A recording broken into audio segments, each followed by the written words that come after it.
Egypt Game, Chapter 6. Eyelashes and Ceremony. The next day was the last day before school was to start. It was also Melanie's last chance to put into effect her plan to get rid of the eyelashes. So after dinner, she went up to Mrs. Hall's apartment to see April. She took the library book that she was reading, and one that she knew April wanted to read. In April's room, they talked about the Egypt Game and about school starting in the morning, what they were going to wear, and things like that. Then Melanie suggested they read for a while. So they got comfortable on their stomachs across April's bed and started in on the books. And sure enough, April got up and took off her eyelashes so she could see better. But for once, both the girls had a hard time keeping their minds on their reading. April was thinking about the next day, telling herself that it didn't matter whether the people at Wilson's school were friendly or not, because Dorothea would write soon, saying she wanted April to come home. Dorothea. It seemed ages since April had seen her. April shut her eyes and tried to picture her, but tonight the picture wouldn't come clear. It was only a blur of laughter, talk, movement, and color. But a bright and beautiful blur, no matter how distant, was better than a reality that was dull and gray. Melanie was having trouble keeping her mind on her reading because she was so worried about what she was planning to do. In fact, they both were having such a hard time pretending not to worry that they were secretly relieved when Caroline came in and suggested it was bedtime for girls who were going to school in the morning. The eyelashes were lying on April's dresser, and Melanie managed to walk right past them as she went out. Because of the sticky stuff to make them stay on your eyelids, she only had to brush her hand across them to pick them up. Feeling triumphant and treacherous at the same time, Melanie took the eyelashes home and hid them in her closet. She kept them there until the first few days of school were over. Then she took them back and put them under April's dresser, so it would look as if they'd just happened to fall. By that time, April had gotten out of the notion of wearing them to school. But even without the eyelashes, Melanie had a hard time trying to translate April into something that Wilson School could understand and appreciate. April was still wearing her hair in a messy upsweep and her mother's ratty old fur stole, even though her grandmother had given her a great new jacket. Besides, she still put on her Hollywood act with people she didn't know, and worst of all, she got furiously angry when she was teased. Melanie could see that to the kids at Wilson, all the stuff April knew made her a know-it-all. Her wonderful differentness was only kookiness, and her courage only meant she'd punch you in the nose if you kidded her, no matter how many teachers were looking. At least, that was the way it was for a while. But with Melanie working her hardest as go-between, it wasn't too long before things began to be a little better. The sixth grade began to find out that April had a way of making life interesting. For instance, when she raised her hand in class, her answer wasn't always what the teacher wanted, but it was almost always certain to be fascinating. And when it came to guts, whether it was hanging by your heels from the highest bar or putting a stink bug on the principal's desk, you can count on April to do it first and best. By the third week in September, although the sixth graders were still teasing April from a safe distance, they were beginning to think of her rather proudly as their own private oddball. But it was when Toby and Ken gave her a nickname that Melanie knew for sure that the worst was over. Toby Elveler and Ken Kamada were two of the biggest wheels in class, and if you were really hopeless, they simply didn't notice you. It was as if you didn't exist. So when they started calling April February, Melanie knew everything would be all right. It was teasing, maybe, but not the kind you use on outsiders. In the meantime, in the afternoons and on weekends, the Egypt game was really beginning to take shape. As soon as school was out every day, the girls picked up Marshall at his nursery school and hurried home. Then they were free to spend their time in Egypt until almost 5:30, when Caroline and the Roses came home. The lean-to temple now had 2 altars and 2 gods. The bird bath altar had been moved to the right side, while on the left was the altar of Set, the evil one. Set's altar was made from an egg crate covered by a piece of an old bedspread, and the god himself was a rather pear-shaped figure of dried mud. April and Melanie had looked and looked for a suitable set. For a while they tried a Chinese kitchen god figurine from Schmidt's variety store, but he was all wrong, much too nice and pleasant looking. At last they had to resort to making a set themselves, from some clayey mud from the Casa Rosada's dead flower garden.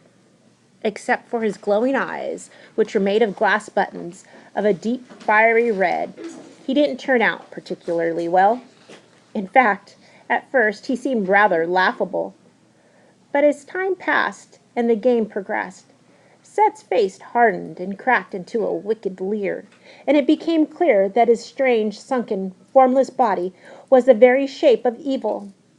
Dark and deep as the mud of the Nile, Set brooded lumpily through a mist of sandalwood incense, 99 cents at Smith's, over all kinds of mystic ceremonies, weird rites, and wicked plots. Opposite the altar of the wicked god stood the bird bath throne of the goddess of goodness. Of course, she was still represented by the plaster bust of Nefertiti. But as the game went on, she began to be called Isis most of the time, because she was a goddess and not just a queen. And since the pharaohs were supposed to be related to the gods, it really didn't matter if Isis and Nefertiti got a little bit confused. Whatever her name, what she stood for was always the same: love and beauty and every kind of perfection. There was always a great deal to do in the land of Egypt. Right at first, April and Melanie got terribly involved in composing and practicing rites and ceremonies for the 2 gods. The rituals were very complicated, and the correct order of procession and chants, prostrations, sprinklings with holy water, and sacrificial offerings had to be carefully written down so that they wouldn't be forgotten. At first, the records were on ordinary notebook paper, but then Melanie, whose handwriting was the nicest, put it all down on onion skin paper rolled on pieces of an old fishing pole they'd found in the alley. Each page was glued on 2 pieces of pole so it could be rolled and unrolled like a papyrus scroll. Someday, they decided, they would do it all over in hieroglyphs when they'd found time to finish their hieroglyphic alphabet. But for the present, it was just written in English. Then, when Marshall discovered that the wooden base of the Diana statue was hollow, and one side was a little loose, they had a perfect secret vault for the storage of sacred records. Of course, the temple and the 2 altars had to be decorated too. It wasn't at all difficult to find the right sort of things for the altar of Nefertiti Isis: flowers, candles, beads, pretty stones, blown glass figurines of birds and deer. In fact, anything beautiful seemed to suit the lovely goddess. One day, Melanie brought her poster paints, and they painted stars and birds and flowers on the fence and back of the altar. And another day, they made a canopy to hang above Nefertiti's head. They made it from an old, fluffy half-slip of Caroline and lace. But when they were through cutting and pinning and tacking, it looked exactly like a canopy, and not like a petticoat at all. Set was more of a problem. For a while, he had only his incense burner, which was made of an old metal ashtray. April suggested that they might find something suitable in the professor's store, but Melanie wouldn't go with her to help her shop. Melanie had lived too long in the neighborhood and been almost brought up on all those scary rumors about the professor. And besides, she said, what could they buy for 50 cents? Which was about all they could scrape up at the time. So Set had to settle for some spiders and snakes painted on the wall behind him, and a dry bone that hung on a string above his head. April had gone to the trouble of tricking an unfriendly dog out of the bone, because it was so large and sinister looking, and it had just the right effect hanging there over the evil god, twisting and turning in the wind. Then one day, on the way to school, Melanie found a strange dark stone. It was lying in the middle of the sidewalk, where a stone had no reason to be. But even more mysterious, when you held it at just the right angle, it looked exactly like a pair of long, pointed jaws with a bulging snout and jagged teeth. There's no doubt about it, April said. It's no ordinary rock, that's for sure. So they put it on the altar too, and called it the crocodile stone. And from then on, it became the mysterious and powerful source of much of Set's power. At first, Marshall only watched everything that was going on, but after a while, he began to be impatient and wanted to know. When are you going to play about the pharaohs some more, like you said?